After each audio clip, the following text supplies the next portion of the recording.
주님 축복합니다. 네. 우리 옆에 분하고 인사해 볼까요? 우리 악수 좀 하시고 새해 복 많이 받으십시오. 새해 복 많이 받으십시오. 네. 새해 복 많이 받으십시오. 네.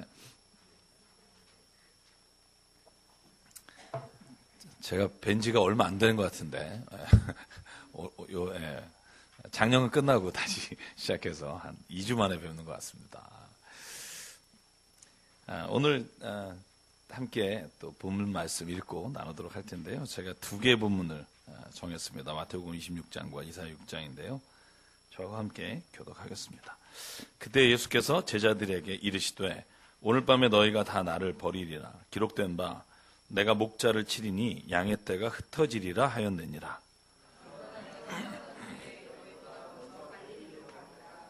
베드로가 대답하여 이르되 모두 주를 버릴지라도 나는 결코 버리지 않겠나이다.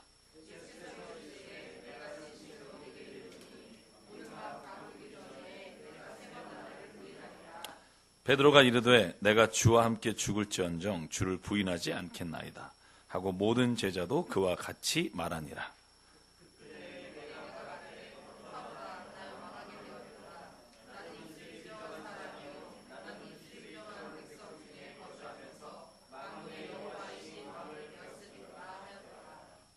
그때 그 스랍 중에 하나가 부젓가락으로 제단에서 집은 바 핀 수출 손에 가지고 내게로 날아와서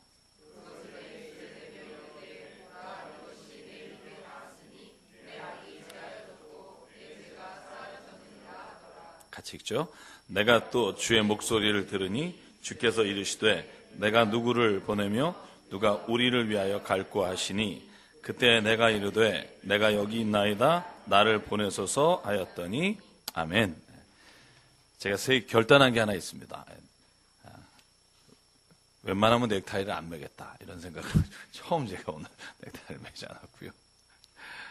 왜냐하면 좀 편안하게 직장 계시는 분들 만날 수 있으면 좋겠다 그런 생각을 했고요. 또 가끔 맬 수도 있습니다. 여러분 무술년이잖아요. 개해. 그래서 저는 왠지 모르지만 어렸을 때부터 들은 게 58년 개띠라는 말을 늘 들었어요. 이유는 잘 모르겠어요. 58년 개띠. 그래서 굉장히 친근감이 가는 무술년이고요. 여러분은 어떤 다짐을 했는지 모르겠습니다. 새해. 이런 일을 내가 이제 2018년에 하겠다. 아마 다짐을 했을 거라고 생각하는데요. 이 취업 포털 인크루트에서 직장인 863명을 대상으로 조사했어요. 내가 다짐한 게 며칠 정도가 지켜지는지를 이제 조사를 했더니, 뭐 작심삼일이 제일 많았고요. 뭐 한 달도 있었고, 평균을 내보니까 이 863명의 평계가 10.2일이에요. 그러니까 굉장히 놀라시네요. 길다고. 그러니까 뭘 해야지 새해 다짐을 하고 여러분 이제 일주일 뒤면 끝난다는 거예요. 여러분이 생각했던 모든 뭐 다이어트의 계획 아니면 뭐 승진의 계획, 뭐 시험의 계획 이런 계획들이 10.2일이면 다 끝난다는 거예요. 그래서 물어봤어요. 왜 못 지키는지. 이유 중에 가장 많은 이유가 뭐냐면 오랜 습관을 고치기가 너무 힘들다. 그러니까 뭔가 새로운 일을 하려고 하는데 옛날의 습관이 자꾸 나를 새로운 습관에 적응하지 못하게 만드는 거죠. 저도 연말에는 항상 다짐하는 게 있어요. 다이어트. 근데 밥이 그렇게 맛있을 수가 없어요. 저는 정말 이 먹는 게 저는 저희 장모님이 저희 아내를 소개시켜줬어요. 저희 장모님이 교회 반주자였었는데 근데 저를 왜 소개시켜줬냐고 여쭤보면 딱 하나요. 잘 먹어서.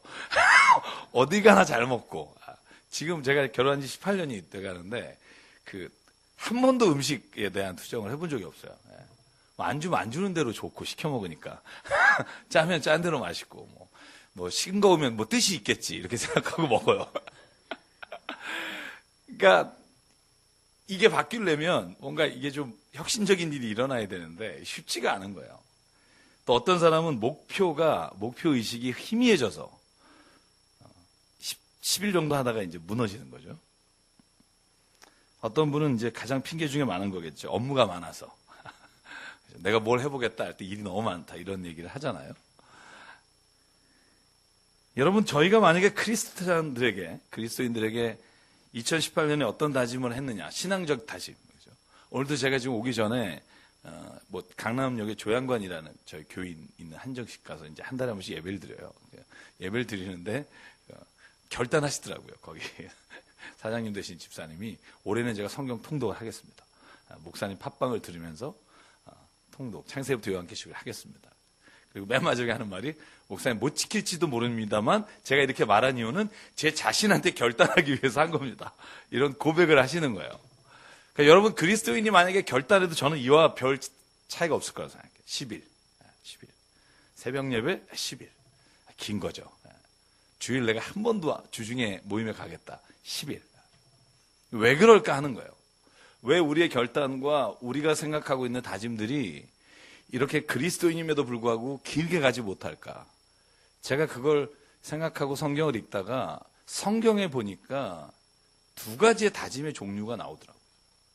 다짐을 하는데 이 두 종류의 다짐을 잘 분석해 보면 왜 이 종류의 다짐은 그렇게 쉽게 무너지고 다른 종류의 다짐은 이렇게 목숨을 걸고 자신의 몸이 부서질 때까지 지킬 수 있었을까? 전 두 가지를 한번 살펴보게 돼요. 첫 번째가 마태복음 26장에 나오는 베드로의 결단이에요. 다짐이에요. 여러분 오늘 본문은요. 예수께서 십자가의 길을 걸어가시면서 제자들에게 하는 말이에요. 너네들 내가 가는 길에 너네들 나 다 부인할 거다. 내가 안다. 여러분 그랬더니 베드로가 발끈하잖아요. 섭섭합니다. 지난 3년 동안 나 베드로 아닙니까? 뭐 이런 거죠. 다른 사람은 다 버려도 난 주를 버리지 않습니다. 여러분 그랬더니 예수께서 굉장히 베드로가 보기에 섭섭한 말씀을 하세요. 이 34절. 내가 진정으로 말하는데 오늘 밤에 다 굴기 전에 넌 3번 날 부인할 거다. 여러분 저는 이 말을 예수께서 하실 때 좀 너무하다는 생각이 들어요. 왜냐하면 이 정도의 다짐을 보였으면 내가 그래도 3년 헛되게 살지 않았다. 뭐 이렇게 위로해 줄 수도 있잖아요. 그런데 오늘 저녁 여러분 다짐한 지 몇 시간이 지나지 않았어요. 바로 26장 본문의 72절 이하에 보면 베드로가 부인하는 장면이 나와요. 네가 나를 부인할 거다. 여러분 베드로가 근데 절대로 예수님께 지지 않아요. 35절에 뭐라고 말하냐 하면 주님과 함께 죽는 한이 있어도 내가 죽을지라도 절대로 주님을 버리지 않습니다. 여러분 그랬더니요. 오늘 본문의 정말 하이라이트는 그 맨 마지막이에요. 여러분 보시면 뭐라고 써있죠? 모든 제자도 그와 같이 말하니라. 베드로만 한 게 아니에요. 베드로가 그렇게 말하니까 옆에 있던 모든 제자가 나도 주님 내가 죽을지언정 주님을 안 버립니다. 그리고 몇 시간 뒤에 다 떠나요. 그나마 베드로가 끝까지 거기에 가서 욕먹은 제자 중에 하나예요. 여러분 저는 이 본문이 73절, 4절, 5절에 보면 베드로가 이렇게 기록되어 있어요. 예수를 저주하며 맹세하여 이르기를 나는 그 사람을 모른다. 그때 닭이 울자 그는 통곡하며 울었다. 되어 있어요. 여러분 이런 다짐의 성경이 몇 개가 나와요. 그런데 그에 반해서 이사야 6장의 다짐은 좀 다르다는 거예요. 여러분 성전에서 이사야가 있을 때 여호와의 천사 스랍들이 나타나요. 그리고 여호와의 임재하심에 거룩하다 거룩하다 거룩하다 선포하는 말을 들으니까 이사야가 하나님의 임재하심에 앞에 서니까 겁이 나는 거예요. 왜? 자기의 죄가 드러나니까. 여러분 하나님이 공포스럽고 하나님이 무서운 존재라서 하나님이 두려운 게 아니에요. 하나님은 거룩하시기 때문에 선한 분 앞에 섰을 때 우리의 죄가 드러나서 겁이 나는 거예요. 하나님은 우리를 마치 여러분 혹시 신과 함께라는 영화 보셨는지 모르겠지만 그 염라대왕 앞에 서서 나를 처벌할 수 있어서 두려운 게 아니라 온전한 빛이 비추면 어두움은 두렵게 돼 있는 거예요.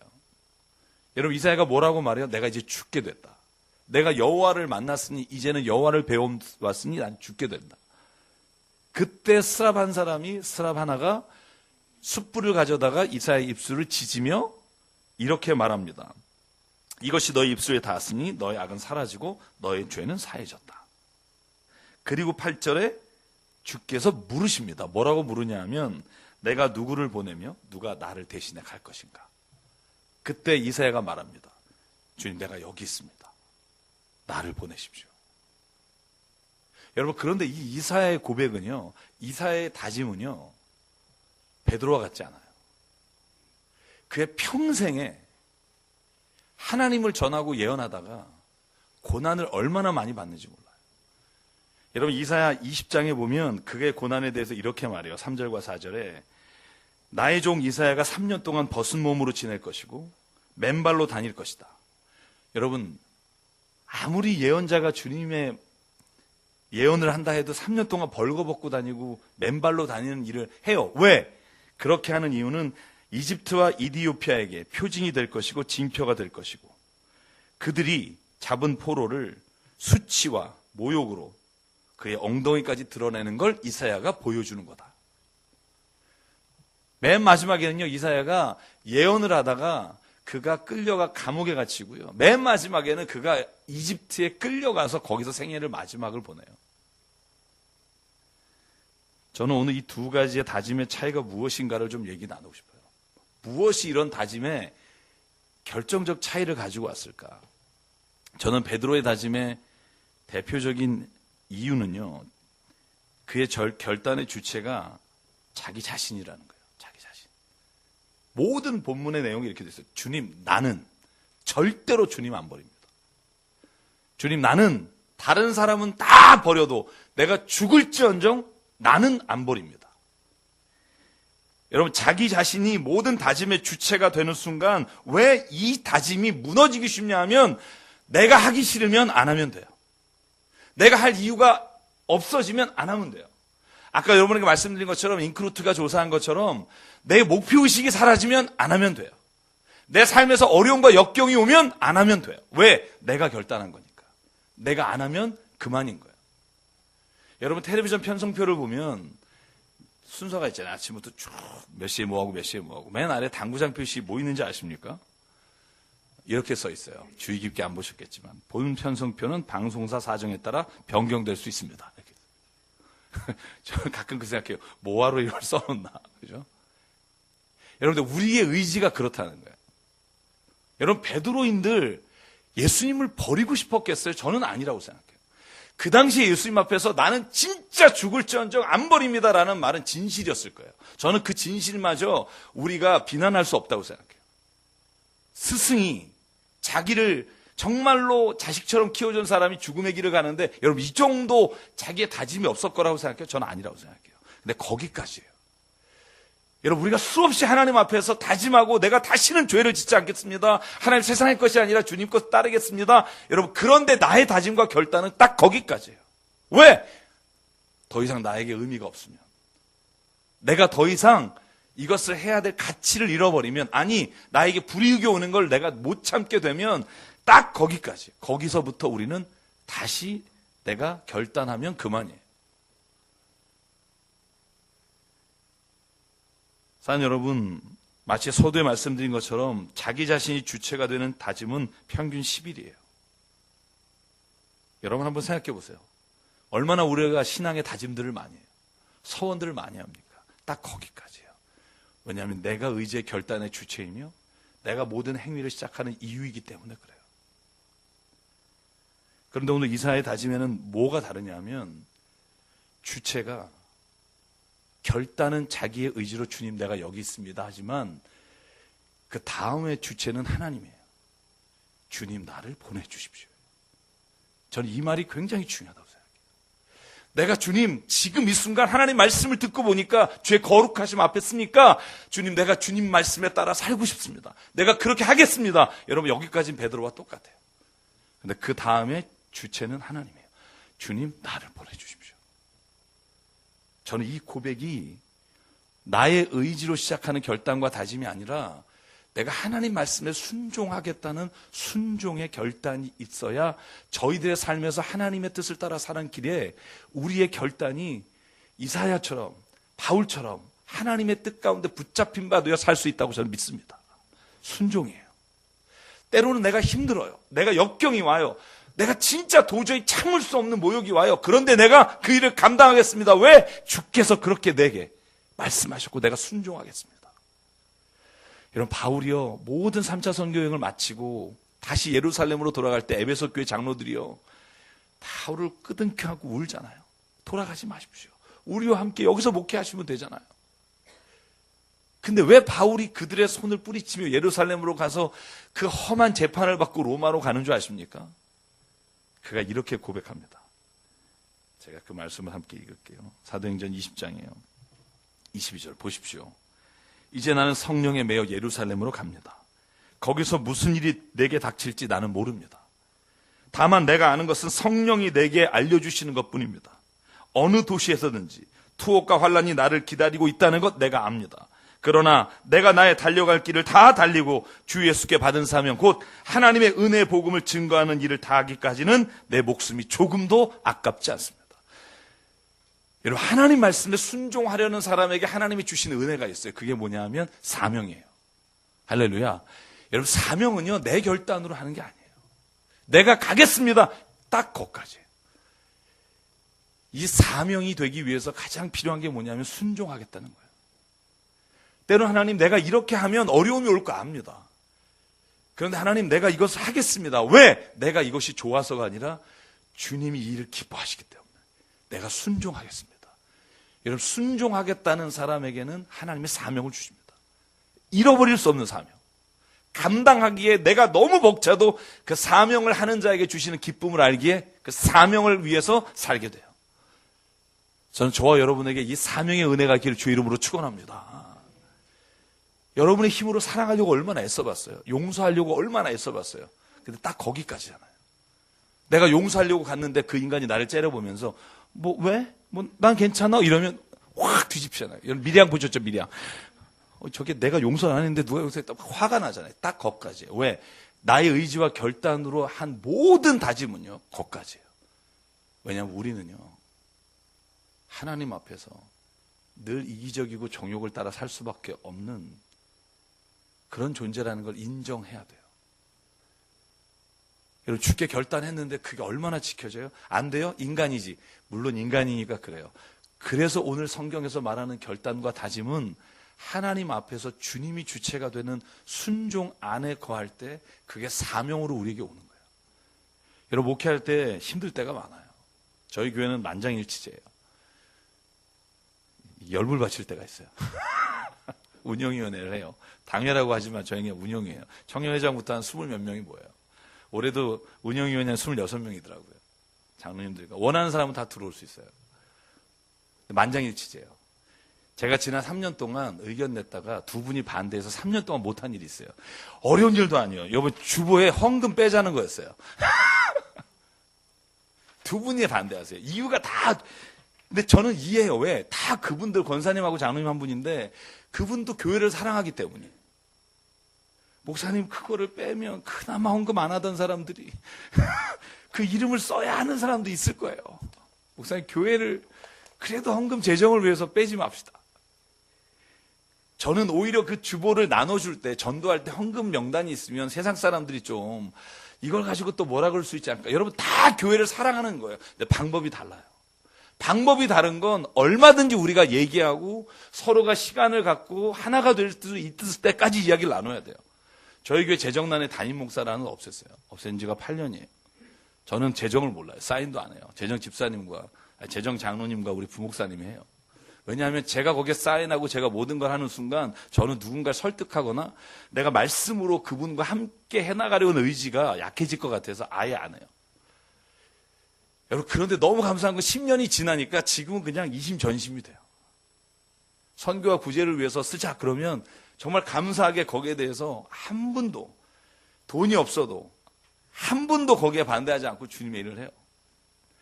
저는 제가 이렇게 말씀드린 이유는 뭐냐면요. 여러분, 시간이 걸려도 우리가 모든 일을 해나가는 데 있어서 사명을 가지고 있다고 서로가 인정하면 여러분 그 안에는 하나님께서 주시는 은혜가 넘치는 역사가 일어난다고 저는 믿습니다. 상대방이 가지고 있는 사명과 내가 가진 사명이 부딪힐 때가 있어요. 그게 뭐냐면 어느 집사님은 왜 목사님 하나님이 아니라 왜 해외 선교를 합니까? 국내에도 어려운 사람이 많은데 여러분 그분도요. 사명이 있는 거예요. 국내에. 이건 싸울 문제가 아니라 저는 늘 생각해요. 이분에게는 그러면 국내 선교를 맡기고 그분에게는 해외 선교를 맡기면 돼요. 저는 그래서 교회에 선교팀이 3개예요. 북한도 하자 그래서 북한팀까지 만들었어요. 저는 그거예요. 그러면 하십시오. 얼마나 신나는지 몰라요. 여러분, 우리가 어떻게 해야 하나님 앞에서 다짐하고 결단한 것들이 10일이 아니라 평생에 하나님의 은혜 가운데 거할 수 있을까? 여러분, 내 의지로 결단했더라도 그 모든 걸 주님 앞에 순종하는 마음으로 살아가길 주의 이름으로 축원합니다. 그 사람에게 사명이 있어요. 사명이 주어져요. 때로는 불이익이 와도 그 불이익이 기뻐요. 왜? 이것은 당연히 예수께서 사신 것처럼 내 인생에 불이익이 올 수밖에 없는 일이라는 걸 인정하는 거예요. 주의 말씀에 순종하는 거예요. 그러면 주님은 그 사명을 깨닫는 자에게 그 사명을 통해서 주시는 한없는 큰 은혜가 있습니다. 여러분, 제가 CTS 방송 지난주에 하다가 아마 다음 주에 방송될 텐데 차상기 선교사님이란 분이 있어요. 이 선교사님이 괌에서 10년 동안 한방 의사로 의료봉사 하시다가 본인이 골수암을 받았어요. 그래서 골수염을 치료하다가 신부전증이 돼서 신장 기능이 3% 남은 거예요. 3%. 투석을 하세요. 한국에 돌아와서 투석하는데 그 선교사님의 꿈이 뭐냐면 빨리 돌아가서 내가 한방으로 의술하는 거예요. 근데 당뇨까지 와서 왼쪽 발을 지금 절단해야 될 상황이에요. 보조기를 차지 않으면 걸을 수가 없어요. 이게 무슨 로봇처럼 보조기를 다시고 계세요. 신장 투석을 해요. 일주일에 3번. 골수염도 아직 완치되지가 않았어요. 그분이 출연하시기로 한 거예요. 목요일 날 저희 방송하는 녹화하는 날. 근데 그분이 미리 방송을 찍어온 걸 제가 보는데요. 눈물이 나는 거예요. 그분에게 PD가 물어봤어요. 신장 투석을 마치는 그 순간에 그분은 휠체어를 타고 전도를 나가요.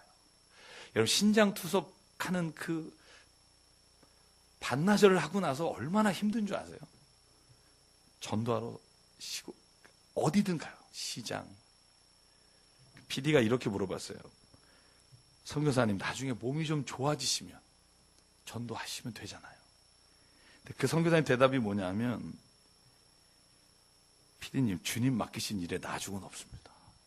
나 보시잖아요. 내가 내일이 있을 것 같아요. 오늘 내가 시간이 주어질 때 내가 이 일을 못하면 그 다음엔 내가 시간이 주어져도 그 일을 안 할 거예요. 그리고 전도를 계속 하시는 거예요. 그날 선교사님이 오시기로 한 목요일인데 수요일 저녁에 갑자기 신장 뇌사자가 나타나서 10년을 기다려야 된다는 신장 이식을 2년 만에 수술하신 거예요. 그러니까 수요일 저녁 9시에 수술하셔서 새벽에 끝났으니까 오전에 방송이니까 못 오시죠. 그분이 수석하시는 교회 목사님이 오셨어요. 그래서 목사님이 그러시는 거예요. 혼자 사시는데 반찬이라도 갖다 주려고 가면 전도 나가셔서 눈이 쌓이는 날도 눈을 쓸고 휠체어 타시고 전도 나가시고. 근데 기적같이 목요일 아침에요. 병원에 전화 연결이 돼서 신장 이식을 저녁 9시부터 9시간 수술해서 새벽에 끝났어요. 근데 11시에 통화를 해요. 여러분, 이해가 가요? 저희는 하면서도 진짜요? 그리고 통화를 했어요. 그래서 차선교사님 나오셨어요? 그러니까 뭐는 할렐루야! 그러시는 거예요. 신장 이식 받은 지 한 6시간? 근데요, 저는 그 쏟아내시는 첫 번째 말이 뭐냐면, 이제 하나님이 목숨 살려주셨으니까 저는 이제 해외는 못 나가도 농어촌에 가서 선교하려고 막 가슴이 뜨거워서 지금 중환자실에서도 내가 견딜 수가 없다는 거예요. 제가 이 차선교사님한테 그랬어요. 설교할 때 제가 선교사님 거 써도 되겠냐. 그러니까 마음대로 쓰시라 그래서 제가 저는 그분 보면서 뭘 생각했냐면, 사명은 이런 거 아닐까? 그런 생각했어요. 이런 거 아닐까? 내 몸이 혹은 내 인생에 있어서 어떤 것이 아니라 하나님이 그것을 나에게 맡기셨기 때문에 내가 순종하겠습니다. 그러면 좀 달라질 것 같아요. 그러면 우리의 결단과 우리의 다짐이 올해는 좀 길게 가고, 아니 때로는 내가 넘어지고 때로는 내가 연약함 때문에 내가 미끄러질 때는 있지만 다시 일어나 걸어갈 수 있도록 하나님이 힘 주실 거라고 저는 믿습니다. 여러분, 우리의 다짐이 올해는요, 내 결단과 의지로 끝나지 않기를 원해요. 주의 말씀이 살아계셔서 그 말씀이 내가 순종하는 말씀이 돼서 내 삶의 결단이 돼서 내 인생에 내가 걸어가는 게 아니라 주님, 내가 주님께 맡깁니다 라고 말하면 주께서 나에게 말씀하신 걸 순종하는 거. 저는 그러면 올해 저희가 연말에 같이 예배 드릴 때 우리가 서로 하나님 우리에게 하셨던 놀라우신 은혜, 놀라우신 사명을 다하는 자에게 주시는 그 놀라우신 감격이 저희들의 나눔이 되고 제가 여러분에게 간증할 정말 많은 것들, 여러분이 또한 저와 함께 간증할 많은 것들이 이 자리에서 충만하게 되길 주 이름으로 축원합니다. 오늘 그 말씀 붙잡고 잠깐 기도했으면 좋겠습니다. 우리 기도하시죠.